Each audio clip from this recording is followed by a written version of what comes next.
In today's video, we're going to be looking at Open Broadcast Software, or OBS, a program you can use that will allow you to live stream and produce good quality YouTube content. So what is OBS? Well, think of it like a news studio. A news studio is split into different sections. You might have a main news desk, a weather set, a sports desk, and so on. Each part of the studio is dedicated to a different aspect of the news show, and that's exactly what OBS does. It allows you to set up each aspect of your video and then allows a seamless transition between the different components. The first thing you need to do is go to Google and type in Open Broadcast Software and then click on the link shown. Once you reach the OBS homepage, go ahead and click on the download link. When download's completed, you will see the OBS installer in your download file. Click on it and follow the on-screen prompts. If possible, always use the 64-bit version. So now we have OBS installed, we can go ahead and open it up. As you see, you just have a blacked out preview window to start with.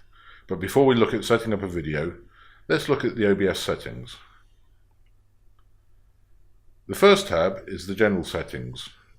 This is where you can set up the desktop theme. I prefer the dark theme as I find it easier to see what's happening on the screen. You can also choose to record a copy of any stream if you wish to do so. And that's it for this section. You don't need to change anything else. Moving on to the streaming tab, this is where you set up a direct link to your preferred streaming platform. OBS will automatically use these settings to stream, so go ahead and choose your preferred platform from the drop-down box.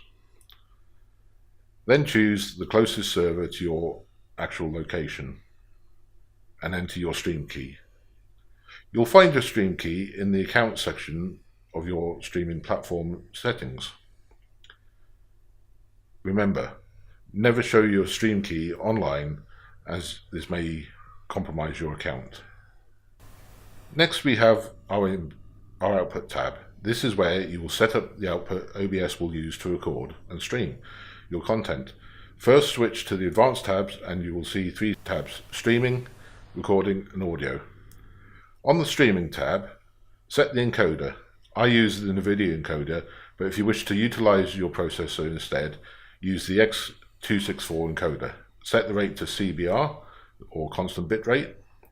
I use a bit rate of 3500, but you may need to experiment with this setting to get the best quality for your system. Next, you need to check the box for 2-pass encoding, and then go to the recording tab. Set a recording path so that all your recordings are easy to find, and change your recording format from FLV to MP4, and then in the encoding section, leave it set as same as streaming. And we can now move on to the audio tab. I usually leave this as it's set up in default, but you might want to change some of the settings depending on your own system. Also, you can change the track labels if this will help you to keep a track of things. Okay, moving on. The main audio tab, you can set your microphone and audio settings. Remember to set these up to mirror your Windows settings, as this is required to have the audio work properly in OBS. If you change a device in either OBS or in Windows, you will need to change it in the other. You can also set a mute-unmute button for each audio element if you wish to do so. Under the video tab, set your base resolution tab and output to your native monitor outputs, and set the frame rate to your optimal camera settings. If you want to, you can now set hotkeys for all OBS commands. I personally prefer to manually control OBS. And finally, the Advanced tab. You don't need to do anything here, so go ahead and click Apply and then OK to bring you back to the main OBS screen. You've now set up the basic settings for OBS, and in the next video we'll be looking at how to set up scenes in order to produce content. Thank you for watching, and if you found this tutorial helpful, please like and subscribe for more OBS tutorials.